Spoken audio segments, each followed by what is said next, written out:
तर नमस्कार मित्रांनो, आज आपण खूप दिवसानं बाईक राईडवर निघालोय। आपल्याकडे आज दोन बाईक आहेत, एक क्लासिक 350, एक GT 650 आणि 5 जण आपले कारमध्ये। आणि आज आपला प्लॅन असा आहे, आपण चालू त्र्यंबकेश्वरला, त्यानंतर ब्रह्मगिरी करणार आहे। आजच्या दिवसाचा असा प्लॅन आहे, कॅम्पिंगही प्लॅन आहे आपला, तर स्टे ट्यून।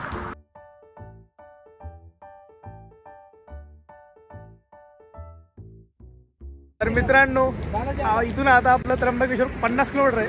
शॉर्ट ब्रेक घेतला आहे। आमची मंडळी येते मागून, थोडे 5 मिनिटं वेळ लागेल थांबू देण्यासाठी।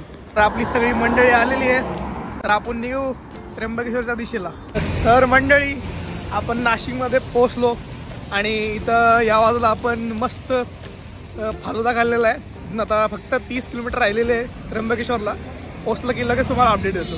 शेवटी मित्रांनो, आपण त्र्यंबकेश्वरला पोहोचलो आणि एक तुम्हाला सांगतो, लास्ट जे 5 किलोमीटरचा रस्ता होता ना, तो खूप भारी होता। एवढे तुम्हाला वॉटरफॉल दिसतील ना, खूप मजा येईल। आता आपण मंदिरात दर्शन घेऊ आणि पुढचा कार्यक्रम करू।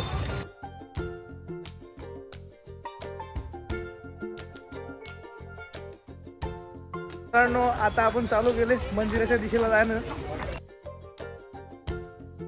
गंध लावलाय, आता जाऊया मंदिराचं दर्शन घ्यायला। आम्ही सगळ्यांनी आता गंध लावलाय, ह्या एकाने लावला नाही, जाऊ द्या, पण आपण आता दर्शन घ्यायला जाऊया। वेगळे असल्यामुळे एवढी काही रांग नाहीये, लवकर आपलं दर्शनही होईल। रांगेत लागलोय ठिकाणी आपल्या महाराजांचा मस्त पुतळा बनवलेला आहे। आणि मी आपले मित्रांनो, तुम्ही त्र्यंबकेश्वरला येत असाल तर त्याची नोंद घ्या, VIP तिकीट काढा, 200 रुपये पडतं आणि तुमचं दर्शन आराम होतं। कारण की नॉर्मल जी लाईन आहे त्याला 3-4 तास लागतात, तर तुम्ही तेवढं वेट करू शकता।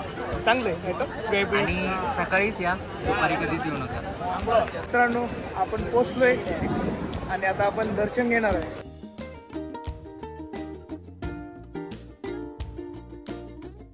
मित्रांनो, अशा प्रकारे आमचं आज त्र्यंबकेश्वर ज्योतिर्लिंगचं दर्शन झालेलं आहे। तुम्हाला त्याचे सिनेमॅटिक शॉर्ट्सही दाखवतो आणि तिथून आपण पुढं ब्रह्मगिरीला जाणार आहे आणि त्याचंही मी कंटेंट बनवणार आहे।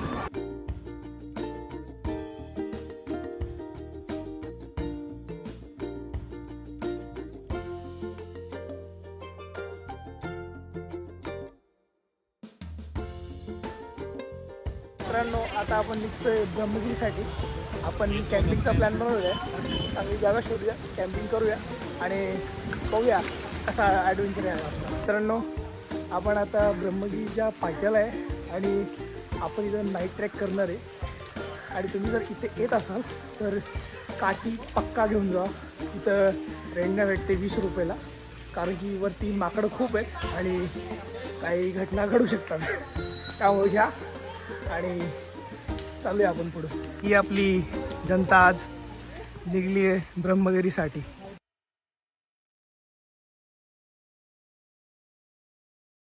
या गोष्टीची काळजी घेतली पाहिजे आपण। आता करता आपल्याला सुंदर असा एक व्ह्यू भेटतोय, तुम्ही बघा।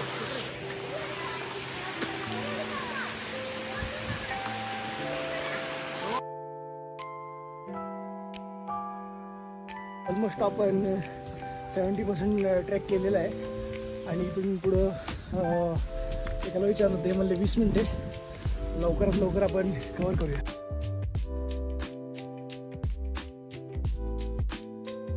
या वाटेने आपण आलो आणि या इकडे बघितलं तर गंगाद्वार आहे आणि इथं गोदावरी नदीचं उगमस्थान आहे।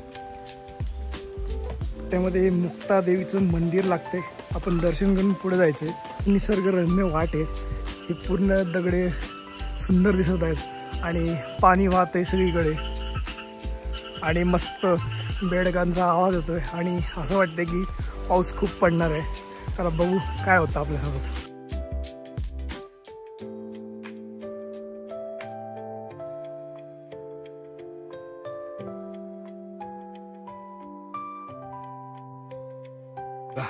वॉटरफॉलची लाईनच लाईन आहे आणि हा पूर्ण जो एरिया आहे तो आपला त्र्यंबकेश्वर ज्योतिर्लिंगचा एरिया आहे पूर्ण।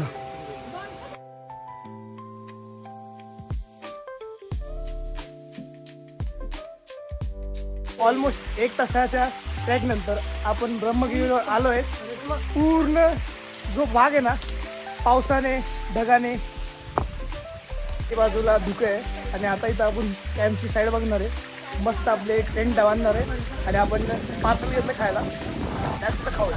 हे तिथं एक टेंट पुढे एक टेंट आणि हा माझा टेंट दाखव इकडे थोडंसं.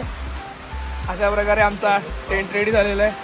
आता मस्त आता आपण खाऊया. रात्रीचं आमचं जेवणाचं नियोजन आहे. सगळे आता भुकेलेले सगळे खातात आहे. खावा रे मित्रांनो. रात्रीचे 1:30 वाजले आणि आम्ही तिघं ब्रह्मगिरीवर भ्रमण करतोय. सगळीकडे फॉग आहे, काहीच नाही दिसत आहे. आम्हाला रात्री मुठ्या भेटलेला आहे खेकडा. तर मित्रांनो सकाळी सकाळी पहाटे लवकर उठलेलं आहे आपण. आता आपण ब्रह्मगिरी एक्सप्लोअर करूया आणि आपल्या फोनमध्ये चार्जिंग कमी आहे. पुढचं शूट करायचं झालं करूया नाहीतर व्लॉग इथंच संपूया.